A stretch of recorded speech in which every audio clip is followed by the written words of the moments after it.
Contact us to avail the combo offer of General Studies and Public Administration optional with 20% discount. Hello friends, welcome to Lukman IAS. Today we are going to have the Hindu analysis of 28th June 2021. Let us see which are the important articles from today's The Hindu newspaper. Yes, these are the important developments for mains related articles. These are the important developments, and then for prelims related syllabus, these are the important developments. Let us take overview of all these articles, then we will discuss them one by one in detail. Yes, first one, countering the next wave of COVID-19. On page number 7, op-ed page, this particular article is talking about how we need to take lessons that we dealt with the second wave of COVID-19 pandemic, inputs from that second wave, and to deal with third wave of pandemic or any subsequent waves of pandemic in future. So measures are mentioned, those measures we have to understand. As we are having follow up on many such articles related to measures to deal with this third wave of pandemic, this important input from COVID-19 GS2 paper. Then on the margins with full equality still out of reach. The context of this particular article on page number 6, editorial page, talks about the issues which are faced by the people belonging to LGBTQ community.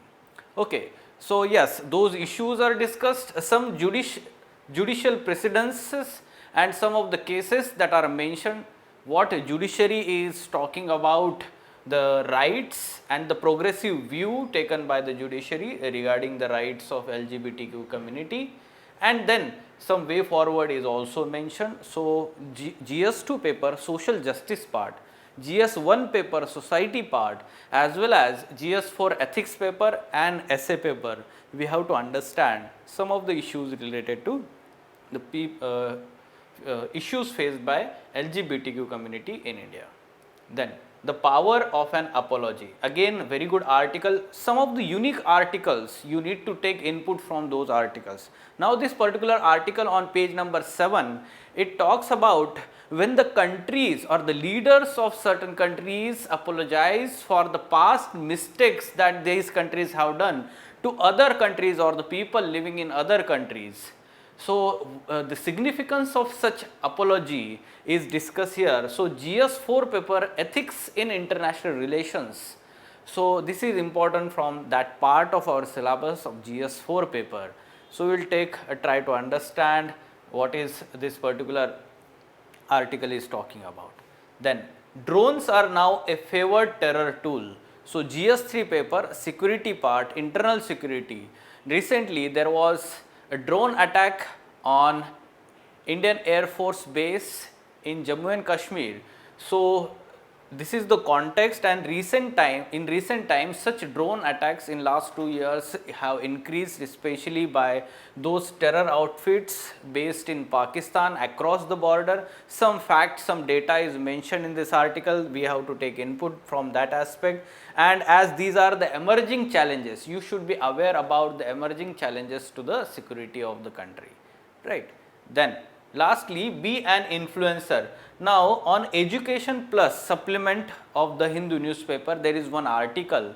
It talks about the persuasive communication techniques, the three-prong approach that was given by Aristotle, that is discussed in this article. So yes, we have in GS4 ethics paper social influence and persuasion as a separate topic in the syllabus part, right? So from that aspect we have to understand what Aristotle was talking about for persuasive communication.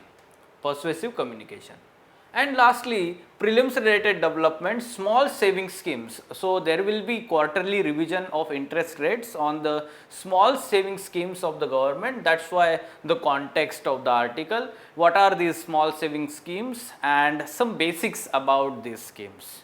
This is important for prelims examination from economy and government schemes part. And lastly, some practice prelims MCQs that we will solve on daily current affairs. Fine. Now we will go into details of all these articles one by one. First, countering the next wave of COVID-19. Right. So yes, what this particular article on page number 7 is talking about, let us try to understand. The context here is the same. Earlier also we discussed the measures that are required to deal with the further next waves of COVID-19 pandemic in India. So yes, first of all, let us try to understand the lessons that should be learned from Delhi's experience. What happened in the months of April and May in Delhi?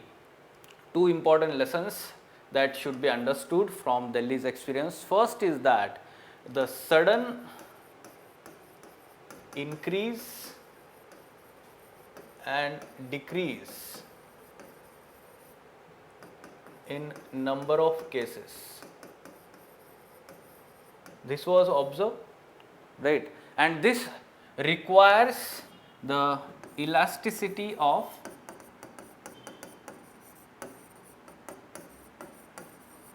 health infrastructure, elasticity of health infrastructure. First thing we have understood this one. The second thing what we have understood from Delhi's experience is that the spatial variation in the cases, spatial variation in the cases. That means when there was sudden increase in cases in Delhi, there was less cases in the surrounding region. And now when the cases have declined in Delhi, there is increase in cases in Haryana, we have seen Uttarakhand, there is increase in cases while there was decrease in cases in Delhi. So that means there is some kind of spatial variation, and the geography of COVID-19 infections, we have to understand that aspect also.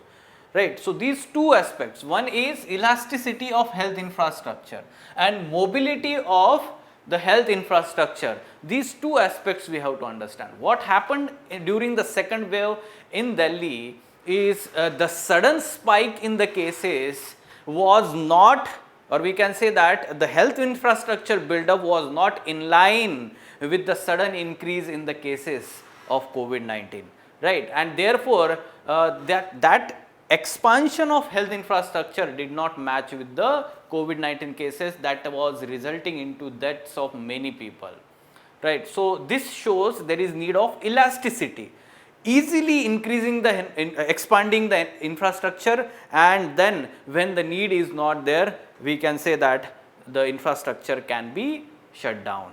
So such kind of elasticity is required, and the second, spatial variation. Let us try to understand these both aspects. Now, taking into consideration the geography of the COVID-19. Now, to deal with this third wave of pandemic, we have to also understand the geography of this pandemic. First thing, some of the facts and data which shows that 145 districts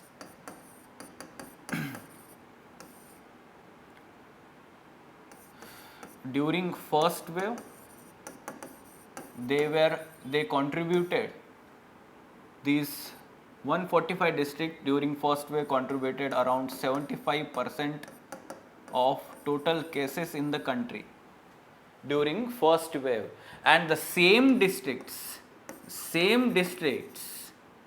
during the second wave contributed 80% of the cases during initial times of this second wave. This shows that there is some kind of repetition or resurge of this waves infections in same districts. This calls us for understanding some of the characteristics of population or demography of those districts. For example, population size, population density, mobility of the population, they are being responsible for such spread of infection in those particular districts. And now the government can have the focused approach, the administration can have the focused approach to deal with further next wave, which may also result into the similar situation, the similar kind of cases in the third wave also, right. So this is about the geography of the COVID-19. This aspect we have to consider to deal with the third wave. Next is the importance of moving health infrastructure. The word moving shows First thing, physical infrastructure. Physical infrastructure or physical resources. Now, some of the physical resources, they are, we can say that, elastic in nature and have high mobility. For example, oxygen concentrators,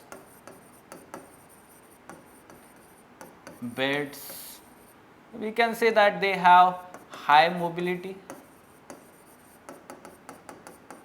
and therefore they can be transported from one place to another place easily in less time, and cost involved is less. However, some of them like ICU beds, they are costly for transportation and therefore they have less mobility. Therefore, they have less mobility. At the same time, import of these beds and these concentrators, that also takes times, right. So, this is how we have to understand oxygen concentrators, beds and other such supplies that are required, which are having high mobility, that should be easily transported within the country from districts to districts and different states also. The second aspect that we have to understand when we talk about the mobility aspect of health infrastructure is human resource. Though we can understand that human resource is less elastic, that means it takes more time to train the human resource in the medical field. However, it is very, or we can say highly mobile.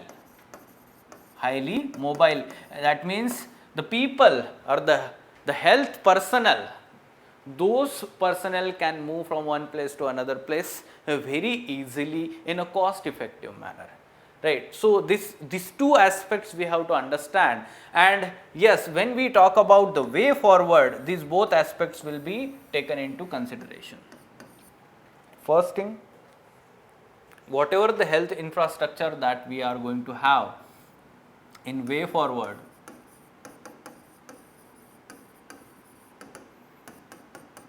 equitable distribution of important health infrastructure. First, we talked about necessity of infrastructure. Now, we need to also focus on equitable distribution of this health infrastructure. Second aspect is that if the health infrastructure is not able to reach the patients, we can also focus on bringing patients to the available health infrastructure, and therefore this aspect should be also taken into consideration. Bringing patients to health infrastructure, that means the established or existing in health infrastructure that is there in, let us say, tier 2 or tier 3 cities, sorry, tier 1 cities, that can be augmented and the patients can be transported to these health facilities, right. So, this aspect should be also considered, and lastly we can say that whatever the health infrastructure that we are going to create, there should be some kind of cooperation at interstate level and district to district level. Okay. So, there will be some kind of, let us say, excess resources in some of the districts, some of the states, that should be moving towards the deficit states and districts, and we have seen such kind of cooperation. For example, the oxygen supply from Odisha to Maharashtra state, oxygen concentrators were given by Andhra Pradesh government to the Maharashtra government whenever it was needed during second wave. Such cooperation, it should be institutionalized now. It should be institutionalized. For example, interstate council can be augmented, Niti Aayog can be a very good platform for such kind of institutionalization of cooperation among the states and within the state also. for the mobility of this health infrastructure. Right, this is how the new inputs that you need to take whenever we are discussing these measures to deal with this pandemic third wave. Right, so yes, question, explain the significance of moving health infrastructure for effective response towards COVID-19 waves. Right, so yes, moving health infrastructure, it includes first physical infrastructure, second human resource, both aspects should be considered. Now, moving on to next article, on the margins with full equality still out of reach. The context of this particular article on page number 6, editorial page, it is having the context of rights of LGBTQ plus community in India. So, some of the issues which are faced by LGBTQ community, you should be aware about this. It can be let's say written in essay paper whenever the context of the essay topic is related to that. GS1 paper society part, GS2 paper social justice part, GS4 paper ethics part. You can mention in the similar manner. First, dignity and respect. So, human dignity and respect, this basic human right, basic human value is denied to the people belonging to LGBT community. There is some kind of, let's say, lack of dignity and respect, lack of equal treatment, or in bracket you can talk about discrimination on the basis of sexual orientation, discrimination on the basis of sexual orientation. Third aspect, you can also talk about the prejudices, stereotyping, attitude of people towards LGBTQ community in India, that certain kind of people have certain kind of, let's say, attitude, or we can say that those people belonging to LGBTQ community do certain kinds of things. This kind of stereotype thinking or attitude is propagated in Indian society. There are some prejudices associated, right? The fourth one, you can say that when we talk about the issues you can talk about lack of livelihood,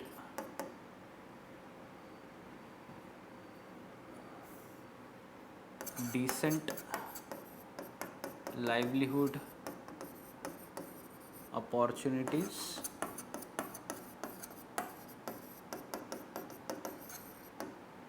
right? And fifth one, lack of social recognition.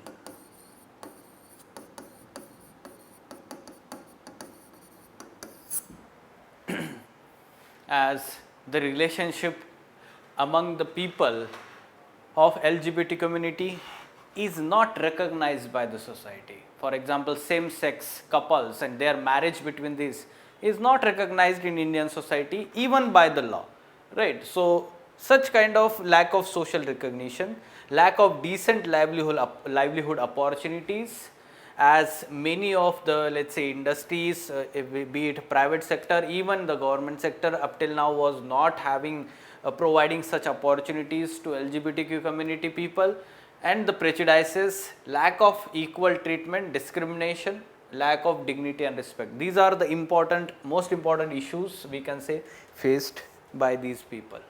Now, judiciary to the rescue.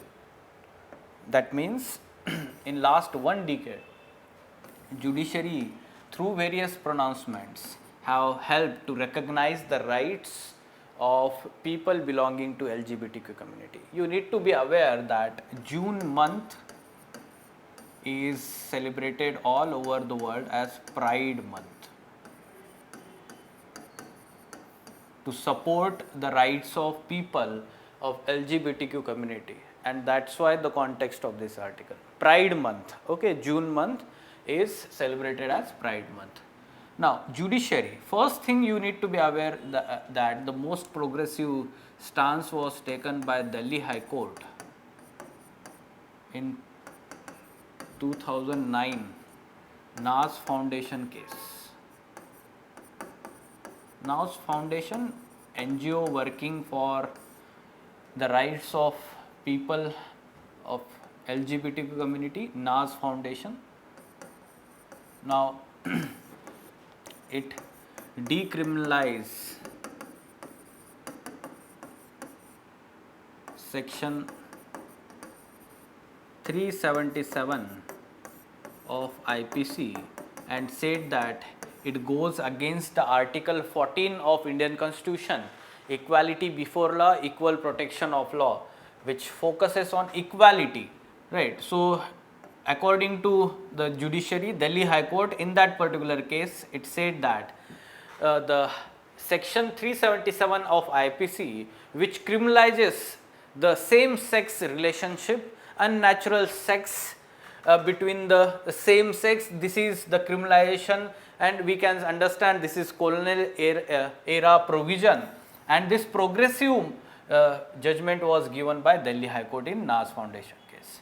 However, in 2013, Supreme Court took retrograde stand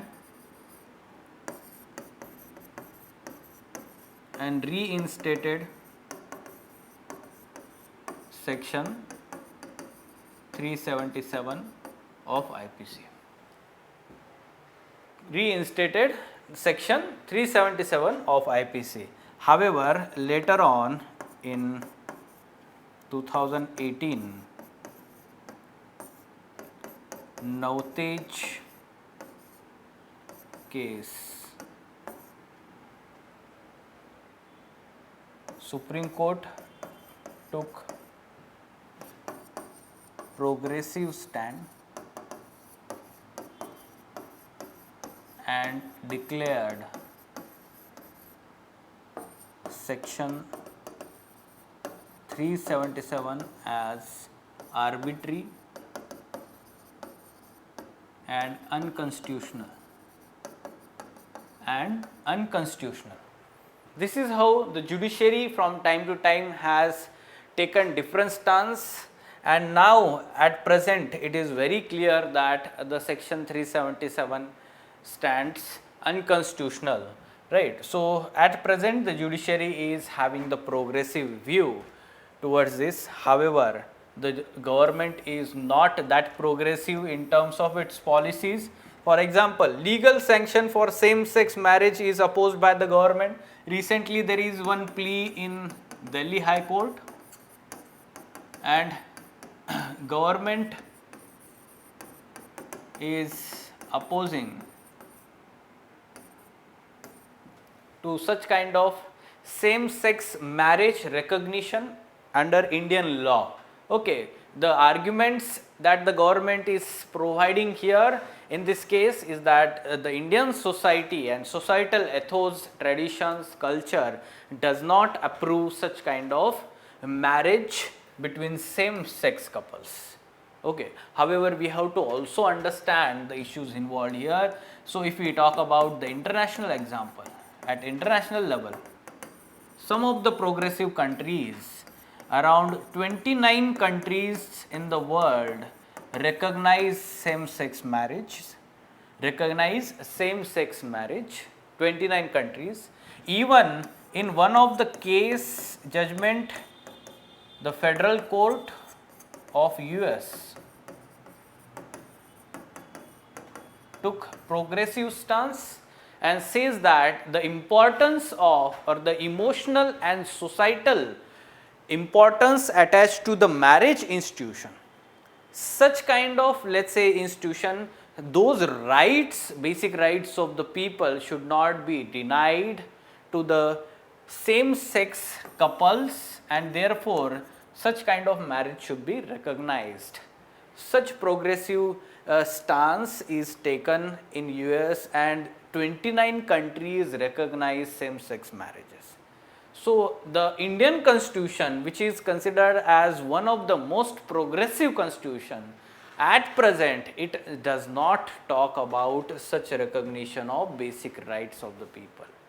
So yes, we need to also work on this stance. So as a way forward, what we can do here is need to amend Article 15. Now Article 15, it talks about that state will not discriminate. State will not discriminate people on the grounds of, only on the grounds of, okay, there are 5 grounds mentioned.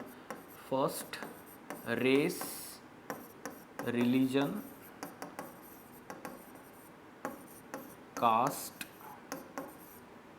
fourth, sex, and fifth, place of origin. Place of origin, or we can say place of birth. Right. So on these basis, the state will not discriminate.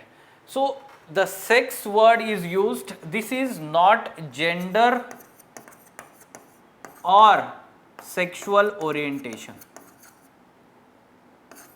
Both have different meanings. When we talk about sex, male or female, there is rigid categorization.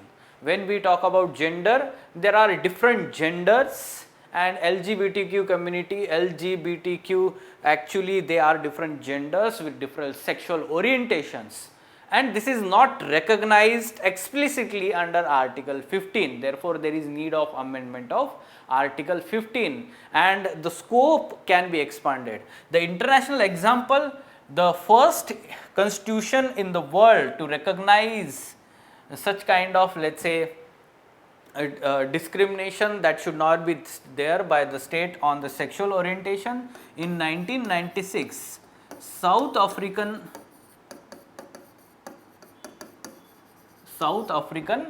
constitution.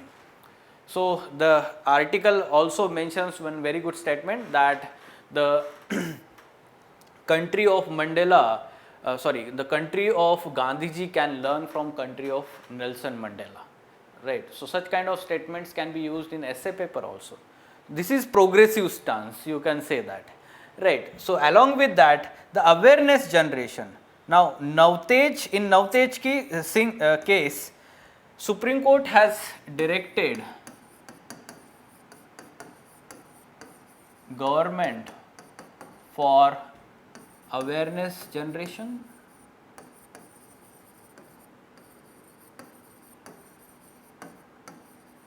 and sensitization of people and including police institution, police official through mass media and official channels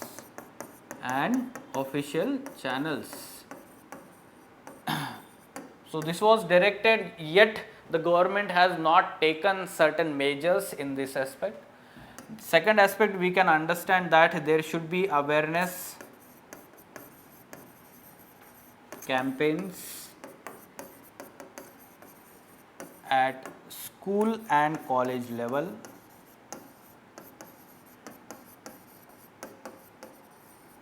about the different sexuality, sexual orientation. There should be more and more open debate at school and college level about the sexual orientation and the kind of, let's say, darkness, the shadows under which such kind of discussion happens, and there is some kind of prejudices associated with this, that should be removed, and therefore such awareness campaigns should be there at school and college level also. At the same time, as we are moving towards progressive society, it is also responsibility of the parents to understand their children's sexual orientation. We have seen through various movies also how this is important to understand, because what happens is, the first and foremost thing is that the child, when faces such problems, is that the parents, the family is the first that institution which discards that person, that child from the family, from the society, and this is some kind of emotionally painful journey for those people, and therefore it is responsibility of the parents and family to understand this. Okay, so this is how you can bring the ethical aspects also in way forward. Fine. So all the aspects are discussed. Try to make one note.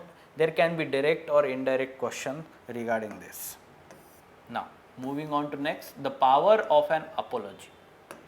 The context is that in May 2021 month, Germany officially apologized Namibia for massacre of Herero and Nama people during these 4 years, 1904 to 1908. For the first time it recognized such kind of genocide happened. French president recently also recognized his country's role in Rwandan genocide. Right. So these two instances, recent instances of apology by the leaders of these countries for the kind of role that these countries in the past played in the massacre, death of the people of other countries. Past such examples, you can mention about Canadian Prime Minister apologizing for those descendants for Komagata Maru incident, ship incident that happened in 1914.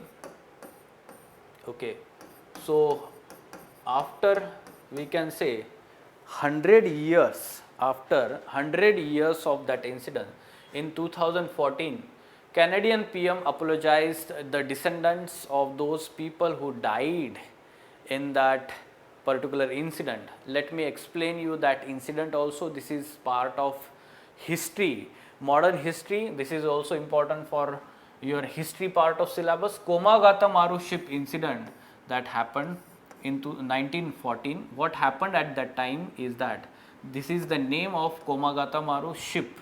Okay, this ship was actually carrying refugees, or we can say migrants. Most of them were Sikh people. They were moving from India to Canada. However, Canadian government of that day denied the docking of the ship, entry of these people into the country, and the ship was asked to leave from the country.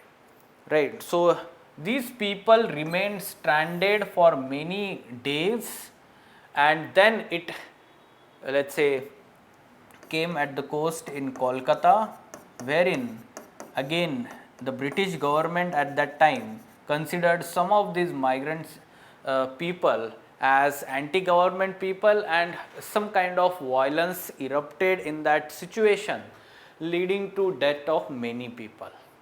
Okay, so this is one of the, let's say, important instances in modern history, Komagata Maru ship incident.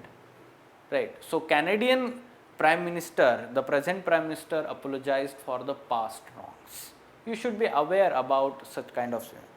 Now there are two instances wherein still the leaders are not apologizing. First is that the Turkish Prime Minister is not apologizing for the role of Turkey in the massacre or genocide that happened during World War I time in Armenia. In Armenia, that recognition is not still there, or recognition of Jallianwala Bagh, jo massacre that happened, right. So that is also not recognized, and the British Prime Minister, any Prime Minister, has not apologized for that incident. So yes, we have to understand the positive effects of such apology. What are the positive effects? So yes, let us try to understand, because this is important from ethics in international relations. Positive effects. Okay, so first thing is that whatever the relations that are there between these two countries at present, so that helps in strengthening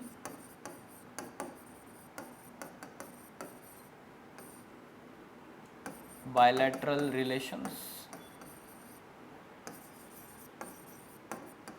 It results into some kind of reconciliation with the past,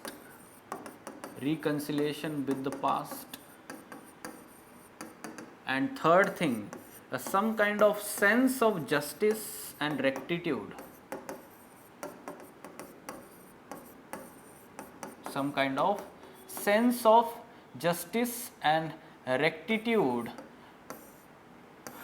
among those victims of those incidents or descendants of victims of those instances.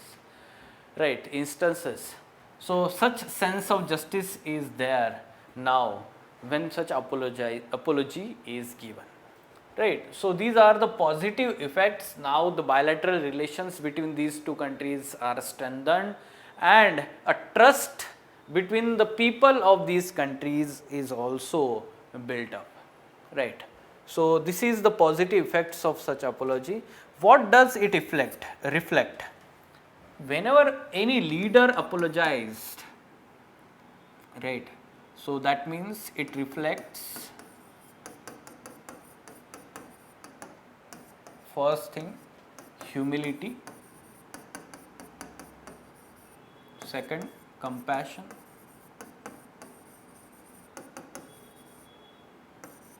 care,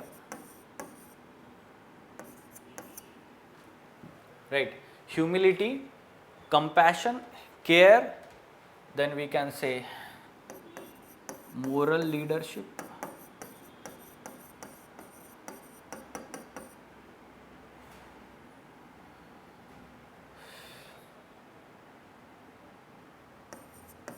critical evaluation of self, or critical self evaluation, right. So such kind of values are reflected whenever the leader apologizes for the past wrongs, right. So yes, the one of the important you can mention here is courage. First you should mention courage, then humility, compassion, care, and yes, it also reflects these two, moral leadership and critical evaluation. For the such gestures are needed for these two. Such gestures of apology are needed because whenever the country seeks to be a global leader, it should be also let's say reflecting moral leadership, right. Along with that, there is need of critical self-evaluation from time to time to lead the world, and we have to understand that when the country is acting as a global leader, it should not only lead the people of that country, rather the other people, or let's say those living in poor countries, underdeveloped countries also, right. So the kind of compassion, care, love that is reflected through such gesture by the leadership is required in future also, whenever there are tenseful relations between different countries that are going on, right. So ethics in international relations, this shows there is ethics in international relations, right. So yes, try to take input from ethics perspective here, right. Now be an influencer. So this Education Plus, on Monday there is a 2-page supplement regarding education. On that there is one article, be an influencer. Now Aristotle has given this 3-pronged approach for persuasive communication. In our syllabus topic there is one point, social influence and persuasion.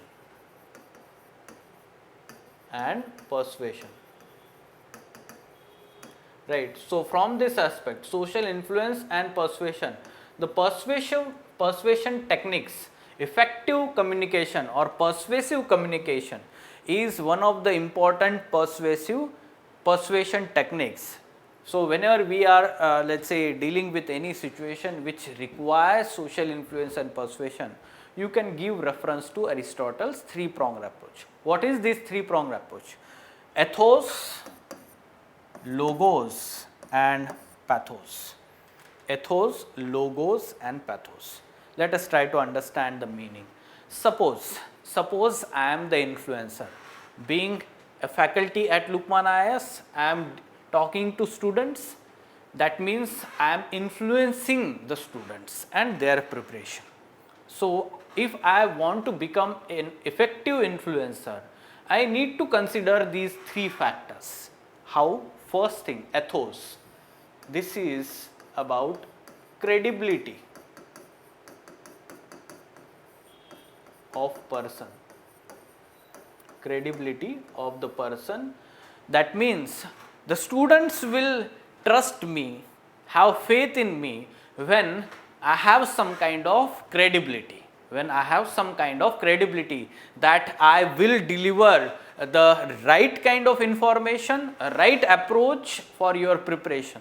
This credibility of the person is reflected through ethos. Now this can be achieved through logos. How? This logos, that means logical explanation supported by data, facts. Supported by data, facts. That means whatever I am teaching here, I am giving the logical explanation to that information. I am supporting that explanation with certain facts and data also. That increases the credibility of the information that I am delivering, right? So logos relate to this part. And lastly, we have to understand the pathos. That means whether the information that I am delivering, whether it is targeted to a particular audience, whatever the audience that is listening to me, whether that audience is requiring the information that I am delivering. Otherwise, why would you watch the Hindu analysis videos? If I am giving the relevant analysis for your examination, then only you will watch this. Otherwise, you will not watch this. That means a personal information, or we can say personality based catered information, that will be given. This is regarding pathos. This is regarding pathos. That means the information should be relatable by audience. Relatable by the audience. They should relate to their life, their goals. If you are talking your example for your examination preparation, you should relate that to your syllabus part.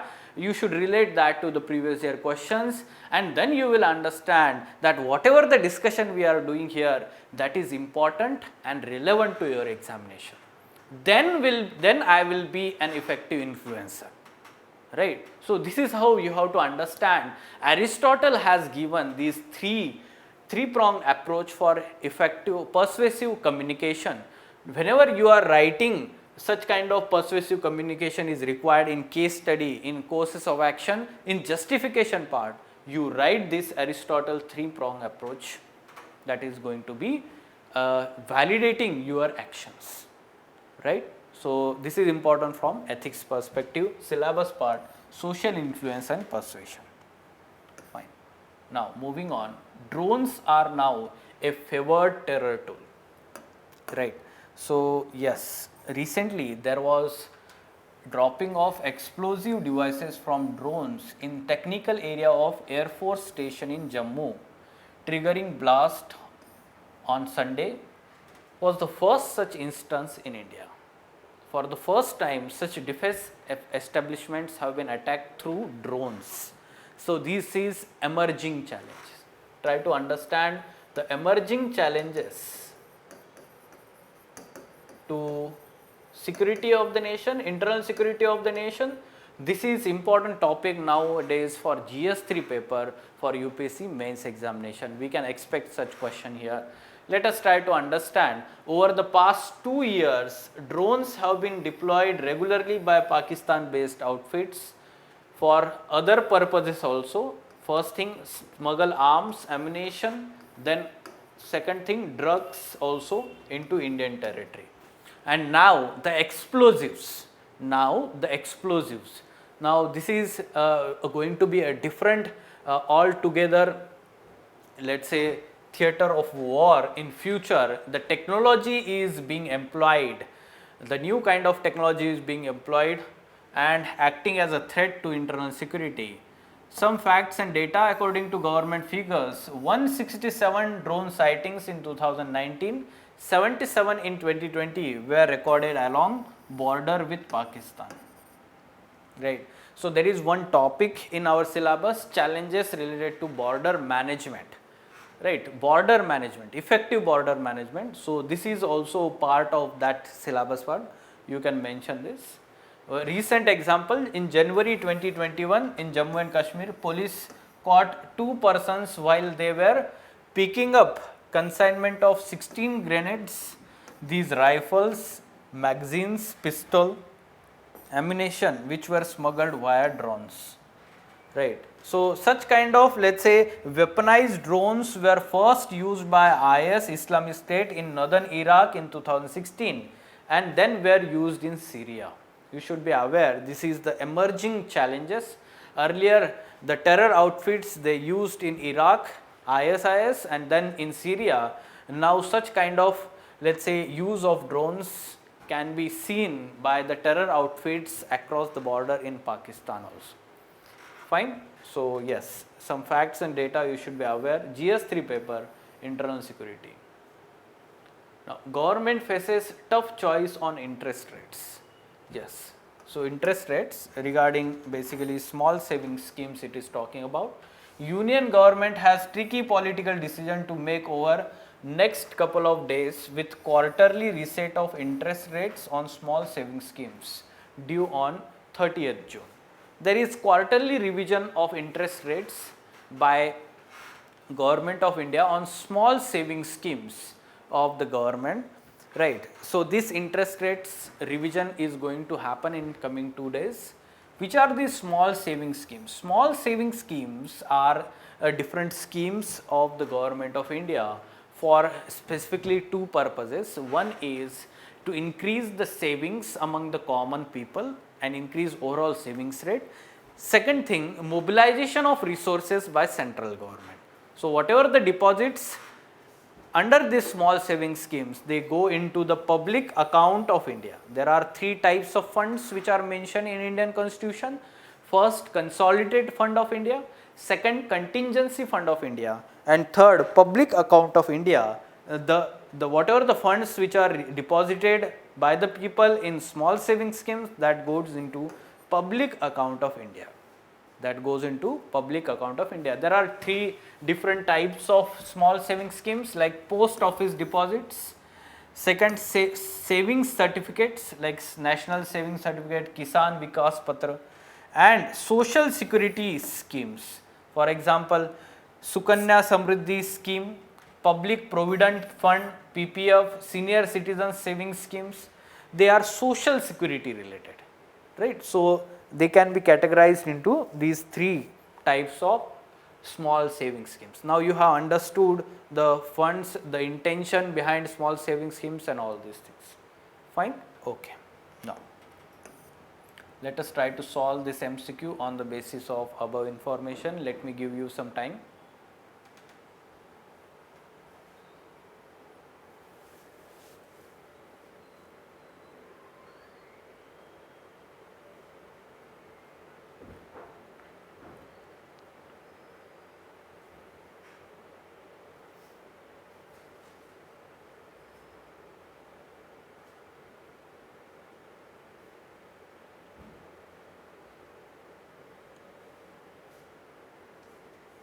Yes, there are 3 statements regarding small saving schemes, we have to find the correct statements. First statement, these schemes help in resource mobilization of central government. Yes, correct.